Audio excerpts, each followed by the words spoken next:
डर। अपनी ज़िंदगी जब इस तरह के इंसान बना लेता है कि वो खुलूस के साथ, वारफ्तगी के साथ, शौक़ के साथ, मैं अपने संगियों से कहता रहता हूँ कि नात खां, ख़तीब, वाइज़ अगर वो तय कर लेगा ना आपके साथ 40,000, तो आपने उसे कहा फैसलाबाद आना है, 40,000 तय हो गया।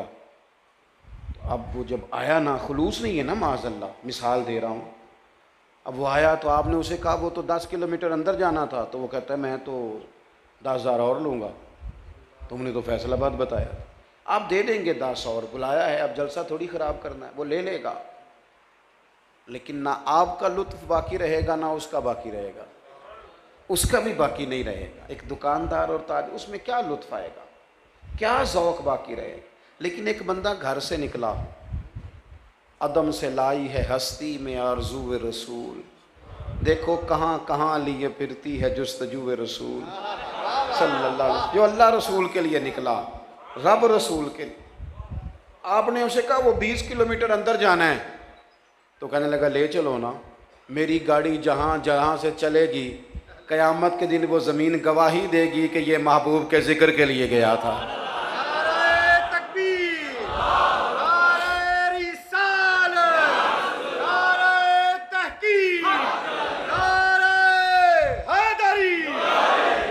मुखलिस ज़िंदगी जब इंसान गुजारता है, मुखलिस, तो फिर तो उसे नीयतों पर ही अजर नसीब होना शुरू हो जाए, फिर तो इरादों पर उसे अजर मिलता है। बातें ज़्यादा नहीं करनी, बात को समेटना है। अपने नौजवानों से कहूँगा, ना इंतज़ार करो सियासतदानों का, अपनी गली की सफाई तो खुद कर लो, ना इंतज़ार करो ना इधर उधर आने वालों का, अपने महल्ले की सफाई पर तो खुद तवज्जो दे लो।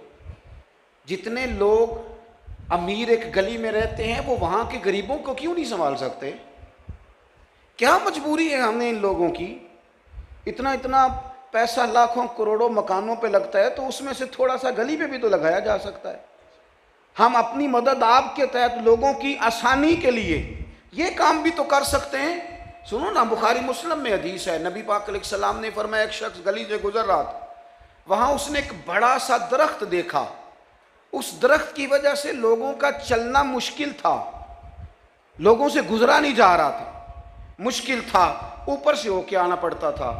उस बंदे ने कोशिश करके ना, अब एक दरख्त काटना मामूली नहीं होता, एक बंदा एक दरख्त कभी काटे ना, अब तो खैर वो रिवाज नहीं रहा, पहले लोग लकड़ियाँ काटते थे तो शाम को एक मुस्तकिल मजदूरी ये भी होती थी लकड़ियाँ काटना, तो एक दरख्त को काटना, उस बंदे ने मेहनत करके कोशिश करके वो दरख्त इसलिए काटा कि लोगों के रास्ते में आता है, रास्ता कुशादा हो जाएगा।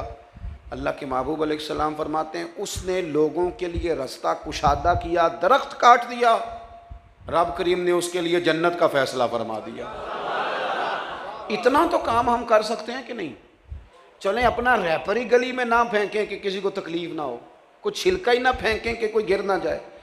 कुछ किसी जगह जब हम मुखलिस हो जाएंगे, 2 4 5 जगहों की हम ड्यूटी उठा लेंगे, बड़े सारे मामलात हैं जो बेहतर हो जाएंगे, बड़ी सारी आसानियाँ हैं। मैं ईद पे मैंने दोस्तों से कहा था कि चलो इस तरह करो, 3 जोड़े ना बनवाना, 2 बनवा लेना, 2 जोड़े बनवा लेना, एक दे देना किसी गरीब को भी। वो भी हमारे यहाँ मिजाज है, हम समझते हैं सारी नेकियाँ हमने करनी रमज़ान में ही है। भाई रमज़ान में नेकियों का अजर बहुत ज़्यादा, इसमें शक नहीं, लेकिन दीन तो सारा साल ही है ना, नमाज तो सारा साल ही है ना, गरीब की मदद तो, और राशन वंडन वाले हो लोगों, ईदों बाद भी भुख लग दीजिए, ईदों बाद भी भुख लग दीजिए, उसके बाद भी ज़रूरत होती है लोगों को कि उनकी खिदमत की जाए। लेकिन बाज़ चीज़ों को हम बाज़ जगहों पे बंद कर देते हैं, दुरुस्त नहीं। अपनी ज़िंदगी में कुछ करने की कोशिश करें, कुछ प्रोग्राम बनाएं, हर बंदा अपनी सलाहियत के मुताबिक। वो हज़रत सादी शराजी के पास एक शख्स ने शिकवा किया, फ़लाना भी बुरा है, फ़लाना मेरे दोस्त अच्छे हैं ही नहीं। एक होता है बंदा अकीदे का बुरा, उससे तो बचना 100% ज़रूरी होता है। एक होती हैं कुछ थोड़ी सी दुनियावी कमज़ोरियाँ आ गई, तो दुनियावी कमज़ोरियों को ये कमी है, ये कमी है, ये कमी, हज़रत सुनते रहे, जब उसने हद कर दी ना, हज़रत सादी फरमाने लगे, ओ भाई बात छोड़ना, पानी जितना भी गंदा हो ना, आग बुझाने के काम आ ही जाता है। इतनी ज़्यादा नफ़रत ना कर, पानी बड़ा गंदा भी हो तो कुछ ना करे तो आग तो बुझाता है कि नहीं? तो चलो इतनी तवक्को किसी से रख लो कि ये काम करेगा। तो ज़िंदगी में कुछ तो इंसान करे। इमाम अबू नयाम ने लिखा है 100 घर था मदीना शरीफ में। तवज्जो है मेरे दोस्तों? एक 100 घर था पूरा मदीना मुनव्वरा में, जहाँ 2 वक्त का खाना भी जाता था, दवाई का खर्च भी जाता था। 100 घर, थोड़ी सी आबादी होती थी, तो 100 घर पूरा खाना जाता है, कपड़े जाते हैं, दवाई का खर्च जाता है, लेकिन पता कोई नहीं कौन दे जाता है। पता कोई नहीं। कोई नकाब पोश आता है, अगर उससे नाम पूछते हैं तो गुस्सा करता है, और सही वाला गुस्सा करता है। अगर कुछ बात करते हैं तो नाराज़ हो जाता है, कहता है अगर आप नाम पूछा तो आऊँगा नहीं। 100 घर, और ये काम सालों चला, सालों। फिर अचानक ना कुछ दिन गुजरे तो वो खाना, वो चीज़ें आनी बंद हो गई। लोग एक दूसरे से पूछने लगे, तेरे घर नहीं आता? नहीं, अब मेरे घर भी नहीं आता। तेरे यहाँ भी नहीं पहुँचा? नहीं। अब लोग एक दूसरे से तफसीलात लेते हैं, मालूमात करते हैं, कब से नहीं आया तेरे घर? उसने कहा 18 मुहर्रम से। तेरे घर कब से नहीं आया? 18 मुहर्रम से। तेरे घर कब से नहीं आया?